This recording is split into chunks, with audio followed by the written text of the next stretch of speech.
죄인입니다. 잘못을 저질렀습니다. 법이 그를 가두었습니다. 그렇다면 이제 그 사람은 어떻게 되는 것입니까? 두 가지 생각이 있습니다. 죄를 지었으니 고통받는 것이 마땅하다. 밥이 없어도 아파도 더러워도 그것이 벌이다. 또 다른 생각이 있습니다.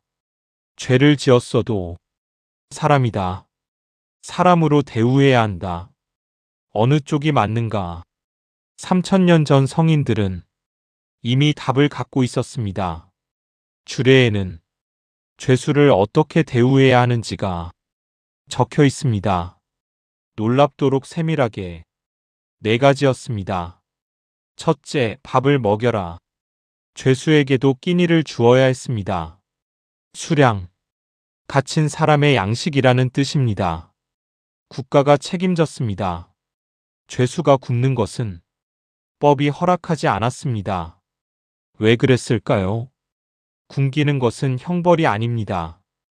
법이 정한 형벌 외에 판관이 마음대로 더 고통을 줄 수 없다는 것. 밥을 굶기는 것은 법 밖의 폭력이었습니다. 그리고 더 깊은 생각이 있었습니다. 판결이 나기 전에는 이 사람이 진짜 죄인인지 아직 확정되지 않았습니다. 의심스러울 때는 가볍게 하라. 그 원칙을 기억하십니까? 판결 전에 사람을 굶기는 것은 아직 죄인도 아닌 사람을 괴롭히는 것일 수 있었습니다. 둘째, 씻겨라. 더럽고 냄새나는 곳에 가두어도 사람의 몸은 씻겨야 했습니다. 이것이 규정에 있었습니다. 지금 들으시면 당연한 것 같습니다. 그러나 그 시절에는 당연하지 않았습니다. 죄인을 씻긴다는 것, 그것은 죄인을 사람으로 본다는 것이었습니다.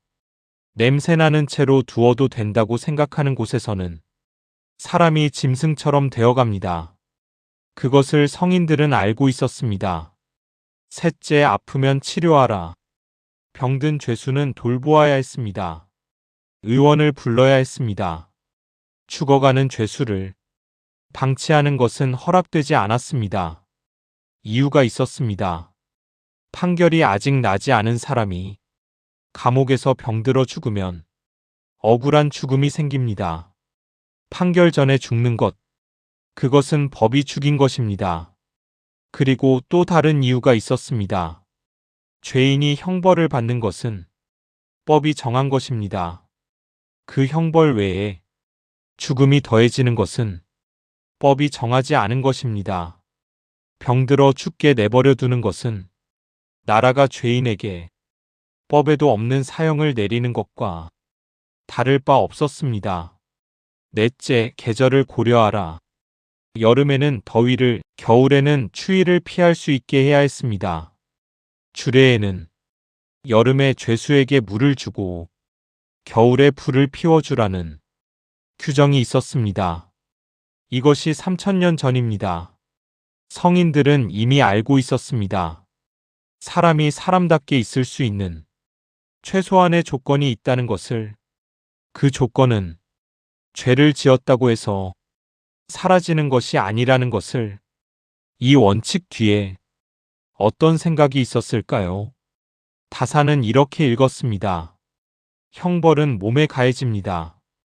그러나 그 사람의 인간으로서의 자격은 형벌로 빼앗을 수 없습니다. 죄를 지었다는 것과 사람이라는 것은 다른 이야기입니다. 이것을 한 글자로 표현하면 긍입니다. 불쌍히 여긴다는 뜻입니다. 가엾게 본다는 뜻이지요. 긍이라는 글자를 보겠습니다. 창 모 옆에 공이 있습니다. 창을 들었지만 공평하게 대한다는 것. 법이 칼을 들었지만 그 칼이 사람을 향하되 사람을 짓밟지는 않는다는 것. 그것이 긍이었습니다. 다사는 이 글자를 좋아했습니다. 흠음신서 곳곳에 이 마음이 배어 있습니다. 죄인이지만 가엾게 보라. 벌을 주지만 사람으로 보라. 그렇다면 조선의 감옥은 어떠했을까요? 다산이 직접 보았습니다. 강진으로 내려오는 길에 유배지 근처를 지나며 조선의 감옥은 달랐습니다. 밥이 없었습니다. 가족이 가져다 주지 않으면 굶었습니다. 가족이 없는 죄수는 그냥 굶었습니다. 씻는 일은 없었습니다. 여름에는 땅과 오물 속에서, 겨울에는 추위 속에서 죄수들이 갇혀 있었습니다. 아프면 더 심각했습니다. 의원이 오는 일은 없었습니다. 병든 죄수는 감옥 안에서 죽어갔습니다. 판결도 나기 전에 다사는 기록했습니다. 실제로 이런 일이 있었습니다. 한 사내가 살인 혐의로 잡혀왔습니다. 판결이 나기까지 시간이 걸렸습니다. 그 사이에 사내가 병들었습니다. 감옥이 너무 추웠습니다. 아무도 돌보지 않았습니다.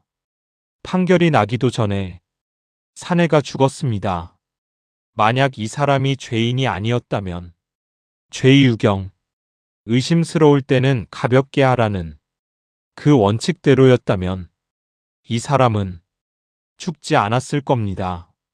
병들어 죽게 내버려 두는 것은 나라가 죄인에게 법에도 없는 사형을 내리는 것과 다를 바 없었습니다.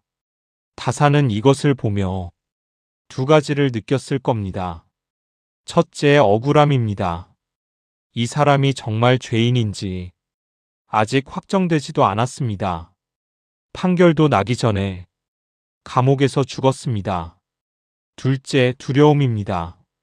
이것이 법이라는 이름으로 이루어지고 있다는 것, 법이 이 죽음을 만들었다는 것, 법이 사람을 죽이고 있다는 것. 그래서 다사는 썼습니다. 밥을 먹여라. 씻겨라. 아프면 치료하라. 3000년 전 성인들이 이미 말한 것을 조선의 관리들 앞에 다시 펼쳐놓으며, 그런데 여기서 한 가지를 더 보겠습니다. 판결이 나고 형벌이 집행되는 날, 성인들은 요구했습니다. 세상을 떠나기 전 마지막으로 받는 밥 한 그릇. 그것이 사람이 사람에게 할 수 있는 마지막 자비였습니다. 그리고 가족과의 작별을 허락하라.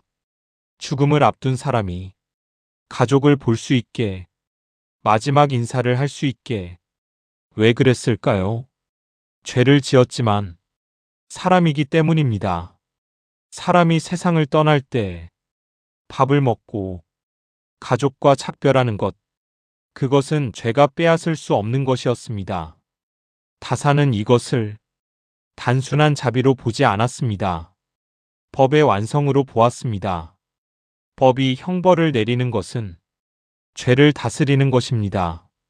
그러나 사람을 짐승처럼 다루는 것은 법의 목적이 아니었습니다.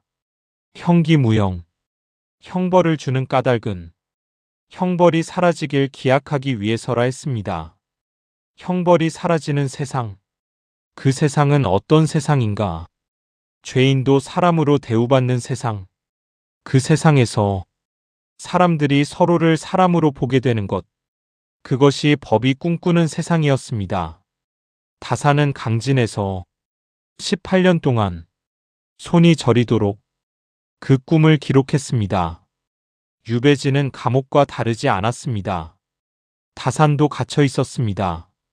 고향을 떠나 가족과 끊기고, 그러나 밥은 먹었습니다. 몸은 성했습니다. 붓을 들 수 있었습니다. 그것이 얼마나 다행인지를 다사는 알았을 겁니다. 감옥에서 밥도 없이 병들어 죽어가는 사람들을 보며 죄인은 죄인이 돼 인간으로 대우하라. 이것이 다산이 성인들의 기록에서 깨달은 것이었습니다. 법은 사람을 향해야 한다. 그 마음이 없으면 법은 또 다른 폭력이 될 뿐이라고.